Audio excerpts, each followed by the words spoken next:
Kabanata 241. Kailangang aminin ni Sebastian na talagang kahanga-hanga ang figure ni Jenny. Ang kanyang katawan ay malambot na walang isang onsa ng labis na taba. Maputi at walang kapintasan ang kanyang balat, kasing kinis at pinong cream.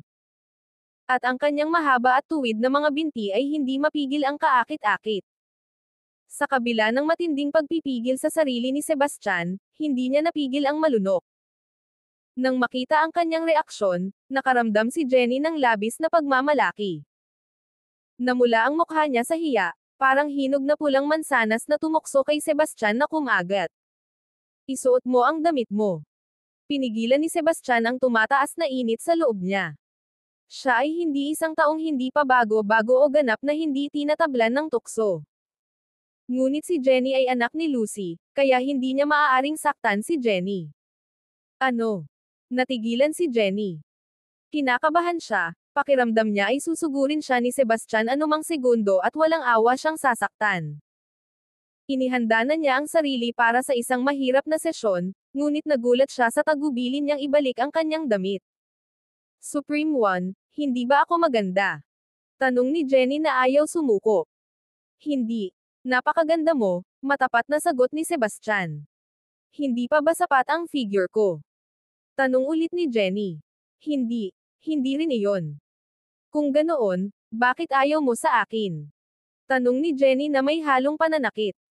Sa pagkakaalam ko, may fiancé ka na di ba? Tanong ni Sebastian. Nagulat si Jenny dahil kakaunti lang ang nakakaalam nito. Lalong lumaki ang respeto niya kay Sebastian. Gaya ng inaasahan kay Sebastian, alam ng lahat at may kakayahan sa anumang bagay. Supreme One, nagkaroon nga ako ng fiancé. Pero arrangement iyon ng nanay ko. Lately ko lang nalaman, at sinira ko ang engagement matagal na, paliwanag ni Jenny. Bakit mo sinira ang engagement? Tanong ni Sebastian. Supreme One, hindi mo alam to, pero may asawa na ang taong yon. Isa siyang palamunin. Ganoong klaseng tao ang pinakaayaw ko sa lahat, sabi ni Jenny. Hindi mapigilan ni Sebastian ang mapangiti. Iniisip niya kung ano ang magiging reaksyon ni Jenny kung alam niyang ang lalaking sinusubuan niya ay ang mismong freeloader na kanyang kinamumuhian. May boyfriend ka na dati di ba? Nakipag-break ka na ba sa kanya? Patuloy na tanong ni Sebastian. Lalong nagulat si Jenny. Ibig mo bang sabihin si Harrison Zach, ang panganay na anak ng pamilya Zach? Mali ang pagkakaintindi mo. Hinabol nga niya ako, pero hindi ko siya tinanggap. Virgin pa ako. Kung hindi ka naniniwala sa akin, maaari mong i-verify ito ngayon. Hindi kumilos si Jenny sa pagbibihis, bagkos ay nilapitan niya si Sebastian. Dahil doon ay naging mas madali niyang tingnan siya. Napaharap sa gayong hayagang tukso, kumulo ang dugo ni Sebastian, at nakaramdam siya ng matinding pagnanais na sumuko. Kung tutuusin, siya ay isang binata. Magiging abnormal kung hindi mag-react. Kung hindi lang siya anak ni Lucy, baka sumuko na siya. Forcing himself to resist, Sebastian said, "You should leave. I have other matters to attend to." Puno ng disappointment ang mga mata ni Jenny. Ngunit nanatili siyang medyo umaasa at iniwan ang kanyang numero ng telepono bago umalis. This is my phone number. If you need me, you can call me anytime. I'll be in Ravenview City for the next few days and will be available anytime. Nang umalis si Jenny, bumalik si Joseph at sinabing, Supreme One, narito si MS Smith. Gusto kanyang makita. Si Lyra Smith. Kabanata 242. Nang marinig ang pangalan, agad na naisip ni Sebastian si Lyra. Kailangan niyang aminin na hinangaan niya ito kahit papaano. Mula nang bumalik sa bansa, mabilis siyang lumipat sa ilang mga kasosyo. Una si Taylor, pagkatapos si Chris, kasunod si Jordan. Kamakailan, sinubukan pa niyang akitin si Travis. Ang bawat isa ay mas kahanga-hanga kaysa sa huli. Pero naintindihan niya kung bakit may likas na pang-akit si Lyra. Siya ay mapang-akit, at ang kanyang ngiti ay kaakit-akit. Mayroon din siyang kakaibang halimuyak na katulad ng isang aphrodisiac. Ang pabango na ito ay maaaring magpalayas sa mga lalaki maliban kung mayroon silang hindi pangkaraniwang pagpipigil sa sarili. Oo, siya nga, pagkumpirma ni Joseph sa hinala ni Sebastian. Paalisin mo siya. Walang pagdadalawang isip na sabi ni Sebastian nang makumpirmang si Lyra iyon. Sa kabila ng kagandahan at pang-akit nito, wala siyang interes sa isang babaeng maluwag na tulad niya. Sa katunayan, nakita niya ang kanyang kasuklam-suklam. Saglit na nag-alinlangan si Joseph at saka sinabing, nandito siya para magbigay ng regalo. Nangako siya na tiyak na magugustuhan mo ito. Galit na galit si Sebastian. Parang may na-coordinate kay Jenny. Sigurado ka bang nakita mo siyang may dalang regalo? Tanong ni Sebastian. Oo, ito ay isang magandang nakabalot na kahon, ngunit hindi ko alam kung ano ang nasa loob, sagot ni Joseph. Sige, papasukin mo siya, sabi ni Sebastian. Na-curious siya kung anong regalo ang dala ni Lyra. Walang kapantay ang kakayahan ni Lyra na manligaw ng mga lalaki, at maaaring may nakuha siyang interesante sa isa sa kanila. Marahil ito ay isang kaaya-ayang sorpresa. Maya-maya, bumalik si Joseph kasama si Lyra. Ngayon, nakadamit siya para magpahanga. Nakasuot siya ng magandang gown, diamond necklace, at emerald earrings. Ang kanyang makintab na itim na buhok ay umagos ng maganda, at ang kanyang matikas na kilos ay hindi mapaglabanan na kaakit-akit. All hail the Supreme One, sabi ni Lyra, lumuhad sa harap ni Sebastian at iniharap ang isang kahon ng regalo gamit ang dalawang kamay. Gaya ni Jenny, namangha siya nang makita ang puno ng itim na buhok ni Sebastian. Iniisip pa niya kung ang Supremo na nauna sa kanya ay isang impostor, ngunit siya ay nasa Misty Oak Villa at dinala ni Joseph, kaya tiniyak niya na ito ay totoo. Anong gusto mo? Tanong ni Sebastian nang hindi man lang sinasabing bumangon. Supreme One, ang iyong kapangyarihan at reputasyon ay kilala sa malayo at sa buong mundo. Matagal na kitang hinahangaan. Isang karangalan na makasama ka ngayon. Dinalhan kita ng regalo, umaasa na ito ay masiyahan ka, sagot ni Lyra. Anong regalo? Tanong ni Sebastian. Ang regalong ito ay para lang sa mga mata mo, Supreme One.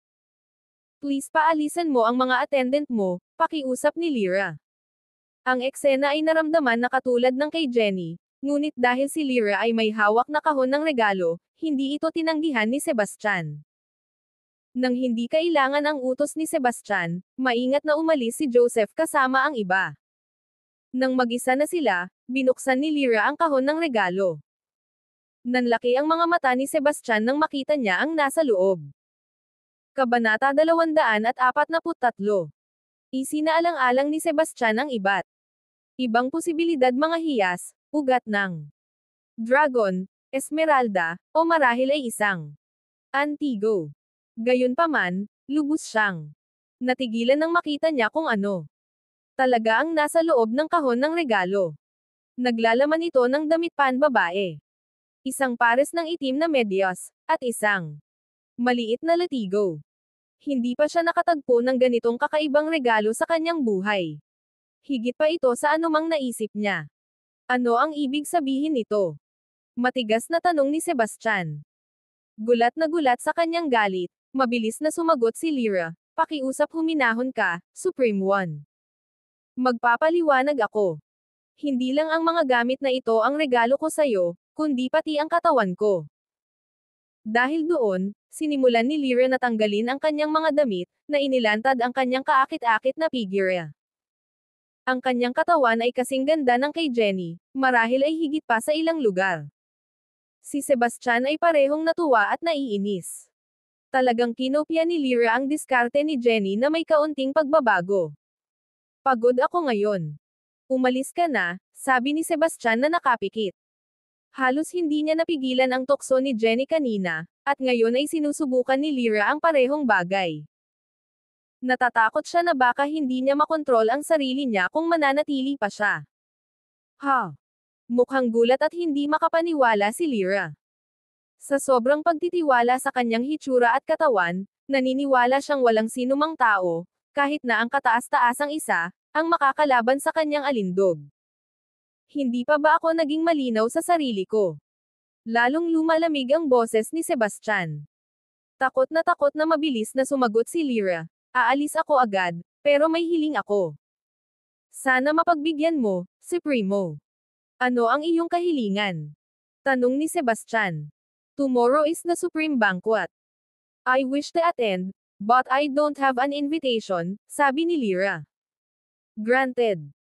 Go si Joseph for it, dismissive na sabi ni Sebastian, walang pakialam sa walang kwentang kahilingan. Ang pagpayag sa kanya na dumalo sa pinakamataas na piging ay tiyak na magbibigay sa kanya ng isang sorpresa. Salamat, Supremo. Tuwang-tuwa si Lyra. Kahit na hindi siya nagtagumpay sa pang-akit sa Supremo, ang pagkuha ng imbitasyon ay isang makabuluhang tagumpay para sa kanya. Ang threshold para sa pagdalo sa Supreme Banquet ay hindi kapani-paniwalang mataas, kaya napakahirap makakuha ng imbitasyon. Sa buong Ravenview City, 4 na malalaking pamilya lamang ang nakatanggap ng mga imbitasyon. Sa pagtingin sa buong Wave City, mayroon lamang 12 ng mga imbitasyon na pinalawig. At ito ay dahil lamang sa geographical na kalamangan dahil ang pinakamataas na piging ay ginanap sa Ravenview City. Kung hindi, ang 4 na pangunahing pamilya sa Ravenview City ay hindi magkakaroon ng pagkakataon. Bagamat ang pamilya Smith ay minsang humawak ng prestihiyosong posisyon sa 4 na malalaking pamilya, sila ay nahulog mula sa biyaya at hindi na kwalipikado para sa isang imbitasyon. Kaya naman, ang imbitasyong ito ay may malaking halaga para sa kanila. Ang pakikilahok sa kataas-taasang piging ay sumisimbolo sa pagkakaroon ng pagkilala mula sa kataas-taasang isa, na nag-alok naman sa kanila ng pagkakataong bumangon muli. Di nagtagal pagkaalis ni Lyra, muling bumalik si Joseph. Supreme One, Ms. Lillian is here and wishes to see you, anunsyo niya. Walang imek si Sebastian. Kung hindi niya kilala ng husto ang 3 babaeng ito, maghay-hinala siyang nagsabuatan sila at pumila para makita siya. Bukod dito, ang mga taktika na ginamit ni Jenny at Lyra ay magkatulad. Lillian, hindi ka naman magiging katulad nila diba? Bulong ni Sebastian sa sarili bago inutusan si Joseph na ipasok siya. Bagamat hindi na sila kasal ni Lillian, siya pa rin ang una niyang asawa at may espesyal na lugar sa puso niya. Maya-maya, dumating si Lillian na may patnubay ni Joseph. Sa pagkakataong ito, mataktikang umalis si Joseph kasama ang iba ng hindi hinihiling sa kanya ni Sebastian na gawin iyon.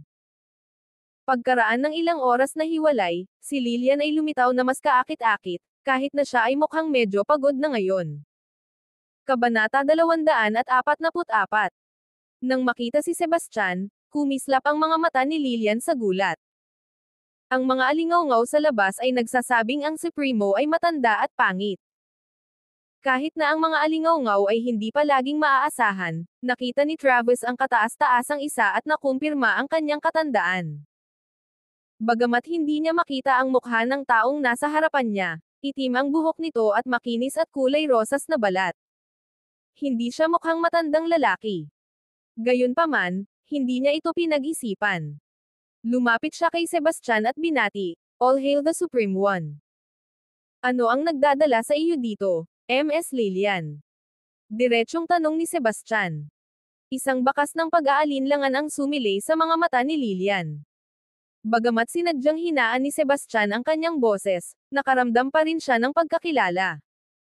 "I'd like to request an invitation to the Supreme Banquet," she said, fixing a hopeful gaze on Sebastian. Nakipagpustahan siya kay Lyra. Kung nakatanggap ng imbitasyon si Lyra at hindi niya ginawa, kailangang bitawan ni Lillian ang kanyang posisyon bilang presidente. Hindi niya alam na binisita na ni Lyra si Sebastian at nakakuha ng imbitasyon. Ngunit hanggat makakakuha siya ng isa, ligtas siya. "Puntahan mo si Joseph para sa imbitasyon," walang pag-aalinlangan na sagot ni Sebastian.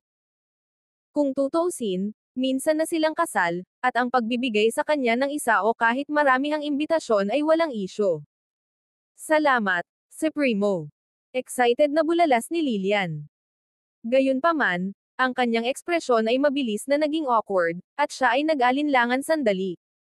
Nang makita ito, nagtanong si Sebastian, "May iba pa ba?" Huminga ng malalim, Inipon ni Lilian ang kanyang lakas ng loob. I have another request, although it's quite awkward. I'd like you to grant me a project contract. Natahimik si Sebastian. Noong una ay nagplano siyang magbigay ng 10 bilyong dolyar na proyekto sa pamilya Smith, ngunit ikinagalit siya ni Lilian at ng mga Smith, na humantong sa pagkansela nito. Ngayon, sa personal na paghiling ni Lilian, nag-alinlangan siya. Ang pag-iisip na pagbigyan ang kanyang kahilingan ay pumukaw pa rin sa kanyang galit, ngunit pakiramdam niya ay masama siyang tao kung tatanggihan niya ito. Nang makitang tahimik si Sebastian, nabahala si Lilian at mabilis na sinabi, Supreme One, naaalala mo ba ang kaganapan ng pagpirma noong nakaraang buwan? Ang Phoenix Corporation ay may 10 bilyong dolyar na proyekto na binalak kasama ang Smith Group, ngunit may nakagambala dito, at sa iyong galit, kinansela mo ang deal. I'm begging you to give us another chance. I promise na hindi ka namin bibiguin. Sino ang naging sanhi ng pagkagambala? Tanong ni Sebastian, kahit alam na niya ang sagot. It was my ex-husband na galit siya sa hiwalayan namin, so he disrupted the signing out of spite. Please give me another chance, I'm begging you. Pakiusap ni Lilian. Ang Smith Group ay nasa malalim na problema, at kung wala ang proyektong ito, kailangan nilang mag-file para sa bangkarota. Nang marinig ito, naikuyom ni Sebastian ang kanyang mga kamao sa galit. Ang mga aksyon ng pamilya Smith ay humantong sa ganitong sitwasyon, ngunit sinisi nila siya. Nakakagalit ito. Maraming tao ang gusto ng mga proyekto mula sa Phoenix Corporation. Bakit ko ito ibibigay sa iyo? Tanong ni Sebastian na pilit pinipigilan ang galit. Nawalan ng masabi si Lilian. Ang Smith Group ay hindi na tulad ng dati at walang mga pakinabang kumpara sa ibang mga kumpanya. I can give you a chance. Follow me, sabi ni Sebastian. With that, tumayo siya at tinungo ang kwarto niya. Sinundan siya ni Lilian ng walang pag-aalinlangan. Nang makita niya itong pumasok sa silid, napagtanto niya ang ibig nitong sabihin. Nag-alinlangan siya sa pintuan, ngunit sa pag-iisip sa malagim na sitwasyon ng kanyang kumpanya at sa inaasahan ng kanyang pamilya, nagngangalit siya at pumasok. Isara mo ang pinto, maghubad ka, at humiga sa kama, utos ni Sebastian sa tono na walang dahilan. Kabanata 245. Galit na galit si Sebastian sa sagot ni Lilian. Naalala niya ang pag-aalaga at pagmamahal na ipinakita nito sa kanya. Hindi niya ito pinilit sa anumang bagay, ngunit ang kanyang kabaitan ay sinalubong lamang ng pagkakanulo. Ito ay nag-iwan sa kanya ng pakiramdam ng malamig at walang malasakit, na walang pagnanais na maging magalang. Ang mga luha ng kalungkutan at kawalan ng kakayahan ay dumaloy sa mukha ni Lilian, at nakaramdam siya ng pagnanasang tumakas. Gayunpaman, pinigilan niya ang sarili at dahan-daang naghubad. Hindi siya makaalis. Kung hindi niya sinigurado ang proyekto, matatapos ang Smith Group. Ibinuhos ng kanyang lolo ang kanyang buhay sa kumpanya, at ito ang pag-asa ng kanyang buong pamilya. Siya mismo ang namuhunan dito. Paano siya tatayo at panoorin ang kumpanya na nalugi? Si Lilian ay kilala bilang ang Belle ng Ravenview at itinuturing na walang kapares sa kagandahan sa buong Wave City. Hindi may kakaila ang kanyang kagandahan at perpektong figure. Siya ay may hubog na katawan, payat na baywang, at mahahabang mahubog na mga binti. Walang kahit isang onsa ng labis na taba sa kanya, na ginagawang kapansin-pansing perpekto ang kanyang figure. Umupo si Sebastian sa kanyang upuan, hindi maalis ang tingin sa kanya. Kahit na hindi ito ang unang beses na nakita niya ito, bawat sulyap kay Lilian ay kumukulo pa rin ang dugo ni Sebastian. Ang paningin sa kanya ay sapat na upang pukawin ang isang pangunahing pagnanasa sa loob niya. Namumula ng husto, si Lilian ay tumagal ng buong 5 minuto upang tuluyang maghubad. Naglakad siya papunta sa kama at dahan-daang humiga. Lumapit si Sebastian, kumawala ang kanyang pagpipigil sa mukha ng mapang-akit na pang-akit ni Lilian. Hindi na siya makatiis, lumipat siya patungo sa kanya sa gutom ng isang mandaragit. Sinalubong siya ng mga labi nito sa isang maalab na halik habang ang mga kamay nito ay ginalugad ang kanyang katawan na may walang pidyo na pag-iibigan, nagsasaya sa bawat sensasyon. Mariing ipinikit ni Lillian ang kanyang mga mata, sinusubukang protektahan ang sarili mula sa kahihiyan habang tahimik niyang tinitiis ang sandaling iyon. Inaasahan na niya ito nang pumasok siya, ngunit ang sandaling iyon ay nag-iwan sa kanyang tensyon at takot. Tumulo ang luha sa kanyang pisngi. Karaniwan, ang kanyang mga luha ay magpapalambot sa puso ni Sebastian, ngunit ang sakit ng kanyang pagtataksil ay nagpatigas sa kanya. Sa sandaling ito, wala siyang naramdamang awa, tanging pagnanais na ilabas ang kanyang pagkabigo.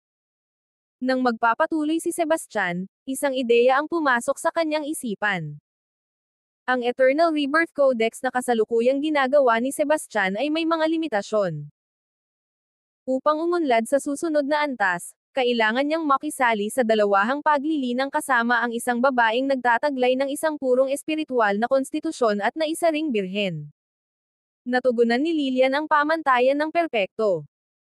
Matapos suriin ang katawan ni Lillian, natuklasan ni Sebastian na ang kanyang konstitusyon ay hindi lamang espiritual ngunit mas makapangyarihan kaysa sa kanyang inaasahan. Higit pa rito, nanatili siyang birhen, na nakakatugon sa lahat ng kinakailangang pamantayan. Sa realisasyong ito, huminto si Sebastian. Nasa bingit na siya ng pag-asenso sa isang Pinnacle Grandmaster, at hindi magtatagal bago niya narating ang yugtong iyon. Kung wala ang tulong ng mga elixir, ang proseso ay tatagal ng humigit kumulang 1 taon. Kung makakalap siya ng century-old dragon tooth at century-old white herb para gawing dekalidad na essence nourishing pills, mapapabilis niya ang proseso ng higit sa kalahati. Tila masinop na mag-antala hanggang sa maabot niya ang yugto ng tagumpay bago kunin ang kanyang pagkabirhen. Ibalik mo ang damit mo, utos ni Sebastian, na nagbihis muna. Sa kabila ng nag-aalab na pagnanasa sa loob niya, pilit niyang pinigilan ang sarili alang-alang sa kinabukasan. Dahil sa hindi inaasahang pagbabagong ito, naguguluhan si Lillian. Akala niya ay nagpaubaya na si Sebastian dahil sa kanyang mga luha. Nagmamadali, nakiusap siya, Supreme One, titigil na ako sa pag-iyak. Please, angkinan mo ako. 11. Dahil sa desperado, lumuhad siya sa kama. Napagtanto niya na kung titigil si Sebastian ngayon, lahat ng dati niyang sakripisyo ay magiging walang saysay. Aangkinin kita, ngunit hindi sa sandaling ito. Bumalik ka sa bahay at hintayin ang aking tawag. Hanggang doon, dapat kang manatiling malinis. Naiintindihan mo ba? Malamig na tanong ni Sebastian. Galit na tumanggaw si Lillian at saka tumangala kay Sebastian na may nakakaawang ekspresyon. Ano ang tungkol sa proyekto? Tanong niya. Ibibigay ko sa iyo ang nakaraang 10 bilyong dolyar na proyekto sa Supreme Banquet bukas, anunsyo ni Sebastian. Salamat, Supreme One, ipinahayag ni Lillian ang kanyang pasasalamat. Bagamat ipinagpalit niya ang kanyang pagiging inosente para sa proyekto, ang kagalakan na ay dudulot nito sa kanyang mga magulang at pamilya, ang pangangalaga sa kumpanya, at ang seguridad ng kabuhayan ng libu-libong tao na umaasa sa Smith Group ay naging sulit ang lahat. Pagkatapos ay inutusan ni Sebastian si Joseph na ihatid si Lillian pauwi at binigyan siya ng isang VIP na imbitasyon. Kinaumagahan, nagsimula ang Supreme Banquet gaya ng naka-schedule. Naganap ang kaganapan sa Misty Oak Hotel, na kilala bilang pinaka-prestihiyosong lugar sa Wave City. Sa mga ordinaryong araw, hindi ito naa-access ng mga karaniwang tao. Kahit na ang 4 na pangunahing pamilya ng Ravenview City ay narinig lamang ito ng paminsan-minsan, at ang mga kilalang pamilya tulad ng pamilya ng Hunter ay bihirang dumalo sa gayong mga kaganapan. Ang hindi pa nagagawang pagpili ng Misty Oak Villa para sa piging ay binibigyang diin ang eksklusibong pribilehiyo at awtoridad na ipinagkaloob lamang sa Supreme One. Sa madaling araw, ang mga may hawak ng mga imbitasyon ay sabik na pumunta sa Misty Oak Hotel. Kabilang sa kanila ang mga Smith at ang mga ngaso, na magkasamang dumating. Ang pamilya Hunter ay orihinal na minamaliit ang mga Smith. Gayunpaman, nagbago ang kanilang pananaw nang makatanggap sina Lillian at Lyra ng mga imbitasyon, lalo na ang VIP ni Lillian. Ito ay isang karangalang hindi kayang abutin ng pamilya Hunter, na nagpahayag din ng mataas na pagpapahalaga ng Supremo sa mga Smith. Kumalat ang mga alingaw-ngaw na ang Supremo ay magkakaloob ng 10 bilyong dolyar na proyekto sa mga Smith sa panahon ng piging. Ipinahiwatig nito ang nalalapit na muling pagkabuhay ng mga Smith at mataas na katayuan. Kaya, hindi na sila minamaliit ng pamilya Hunter. Inendorso pa nila ang kasal nina Jordan at Lyra. Hindi dumating si Sebastian kasama ang pamilya Quarrel. Sa halip, mag-isa siyang nagmaneho papunta sa Misty Oak Hotel. Bago makarating sa pasukan, nakita niya ang dalawang pamilya ngunit piniling huwag pansinin. Nang makita siya, agad na nagalit ang mga miyembro ng pamilya Smith. Humakbang pa si Cindy para harapin siya. "How dare you show up again, you less scoundrel? Sapat na sa amin ang naidulot mo sa amin." Malamig na dagdag ni Lyra, "Sinabotahe mo ang aming $10 billion project dati, at hindi pa nga namin na-settle ang score sa iyo. If you dare disrupt anything today, don't expect US to be lenient." Lumapit din si Lillian, at medyo komplikado ang tingin niya kay Sebastian. "Sebastian, hindi ba pwedeng maghiwalay tayo ng maayos?